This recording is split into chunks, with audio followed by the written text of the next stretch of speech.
बहुत दिनों से मैं एक किताब पढ़ रहा था, एक कहानी की किताब कह लीजिए या उपन्यास कह लीजिए। तो वह मैं बहुत दिनों से पढ़ रहा था और पढ़कर अभी अभी मैंने उसे पूरा किया है, कंप्लीट कर लिया है। तो उसी के ऊपर एक छोटी सी चर्चा करना चाह रहा हूँ। और मैं अपने सोशल मीडिया प्लेटफॉर्म पे सबसे ज़्यादा खुश तब होता हूँ जब मैं किसी किताब के ऊपर चर्चा करूँ, जब किसी साहित्यिक कहानी के ऊपर जब चर्चा करता हूँ तो उसमें रस मुझे मिलता है, उसमें मुझे रुचि मिलती है। तो उसी रुचि और रस के तहत आज मैं जिस किताब की चर्चा करने जा रहा हूँ वह किताब है कंकाल।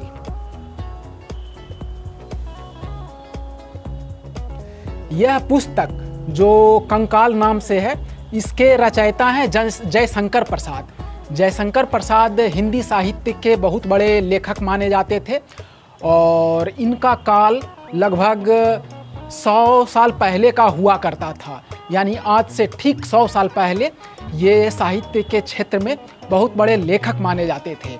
इनकी एक बहुत बड़ी किताब है कामायनी। कामायनी जयशंकर प्रसाद की बहुत बड़ी रचना है जिसके नाम से वे बड़े विख्यात हैं। तो उन्हीं लेखक की एक किताब है कंकाल, जो साहित्यिक किताब है, जो औपन्यासिक कृति है। तो उसको मैंने अभी अभी पढ़ा है और उसी के ऊपर अभी चर्चा करने जा रहा हूँ। इस किताब को पढ़ते हुए ये समझ में मुझे आया कि लगभग 100 साल पहले लिखे हुए साहित्य में जिसमें समाज का वर्णन है, जिसमें प्रेम का वर्णन है, जिसमें धर्म का वर्णन है, जिसमें लोगों के अंतर संबंधों के ऊपर का वर्णन है, तो उसमें 100 साल पहले समाज कैसा चलता था, 100 साल पहले लेखक, एक साहित्यकार की, एक समाज के बुद्धिजीवी व्यक्ति की सोच कैसी थी और समाज के ऊपर कैसा वह सोचता था, समाज की दशा कैसा था और उसके ऊपर क्या उसने दर्ज किया है। तो इस किताब को पढ़ के हमें भली भांति जानकारी मिलती है। तो इसके बारे में एक सीधी बात मैं कह दूं कि लगभग 70 या 80 के दशक में जब हम लोग छोटे थे, तब उन दशक की फिल्में जब देखा करते थे तो उसमें 2 भाई होते थे, माता पिता होते थे और उसमें कहानी इस रूप में आगे बढ़ती थी कि कहीं किसी समय कुंभ के मेले में या किसी बहुत बड़े मेले में, किसी सार्वजनिक आयोजन में कोई बच्चा भूल जाता है और माता पिता उसको खोजते रहते हैं और फिर 10-20 साल बाद जब अचानक जवान हो जाता है तो कहीं अचानक किस्मत के जरिए, परिस्थितियों के योग के जरिए वह बच्चा उस माता पिता को मिल जाते हैं। तो बच्चा भी खुश होता है और माता पिता भी खुश होते हैं। तो बचपन में मैंने इसी तरह की कई फिल्में देखी थी। तो मुझे लगता है कि उन फिल्मों की पटकथा ज़रूर कहीं न कहीं से इन्हीं किताबों से, कंकाल जैसी किताबों से ली गई होगी, क्योंकि इसकी पटकथा, इसकी मूल कथा जो है, कहानी का जो मूल कथ्य है वह काफ़ी कुछ ऐसे ही है। इसमें जयशंकर प्रसाद ने, जो कि इस कहानी के लेखक हैं, इस उपन्यास के लेखक हैं, उन्होंने कई पात्रों को एक साथ मिलाया है। फिर अचानक से कई पात्रों को अलग अलग, उनको अपना जीवन जीने के लिए, अपने विचारों को सृजन करने के लिए अलग अलग क्षेत्रों में छोड़ देते हैं और फिर उनके साथ एक कहानी बढ़ती जाती है। फिर अचानक से 10-20 पन्नों के बाद जब कहानी आगे बढ़ती है, कोई इधर का पात्र आपस में टकराता है और चौंकता है। उनकी कहानियों को फिर आगे बढ़ाते हैं और इसी तरह से कहानी आगे बढ़ती है और एक पाठक के रूप में, एक साहित्य के अध्येता के रूप में मेरे जैसा व्यक्ति उसका रस ग्रहण करता है, मनोरंजन ग्रहण करता है और उससे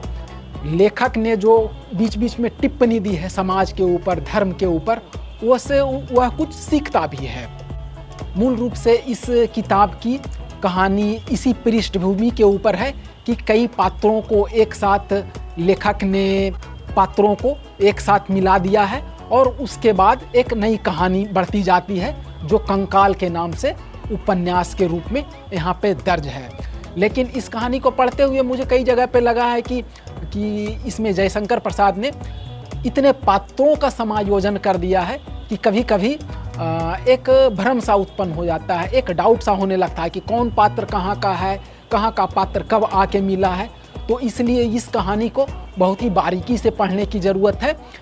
थोड़ा तन्मयता से पढ़ने की ज़रूरत है, दिमाग लगा के पढ़ने की ज़रूरत है, तभी समझ में आएगी। नहीं तो बीच बीच से कहीं कोई जो सूत्र है, कहीं कहीं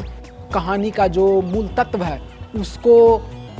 एक पाठक के रूप में हम या आप उसको भूल जाएंगे और कहानी पढ़ने का मज़ा वो नहीं आ पाएगा। साथ में इस कहानी के इस किताब की समीक्षा के बारे में साथ में यह भी बता दूं कि इस किताब की भाषा बहुत अच्छी है और हमें यह भी समझने में मदद मिलती है कि लगभग 100 साल पहले जो हमारे समाज के, हमारे साहित्यिक क्षेत्र के जो बहुत बड़े बड़े लेखक हुआ करते थे, उनकी भाषा कैसी रही होगी। तो उनकी भाषा इस किताब में बहुत अच्छी भाषा निकल के आई है, बहुत ही प्रांजल भाषा निकल के आई है, जो मेरे जैसे एक साहित्य के पाठक के लिए कुछ सीखने योग्य है, कुछ मनन करने योग्य है। जो मुझे लगता है आजकल के किसी भी लेखक की कोई किताब उठा लूँ जो पिछले 5-10 सालों में हिंदी साहित्य में आई है, तो 100 साल पहले के इस कहानी की भाषा का मुकाबला शायद नहीं कर पाती है, मुझे ऐसा समझ में आता है। तो इस लिहाज से यह इस किताब की भाषा बहुत ही सशक्त है, प्रांजल है और कुछ न कुछ सीखने योग्य है। तो मुझे लगता है कि साहित्य के क्षेत्र में इस किताब की चर्चा तो बहुत कम है या कम देखने सुनने को मिलती है, लेकिन इस किताब का भी वही स्थान है जो अन्य लेखकों की चर्चित किताबों का स्थान रहा होगा।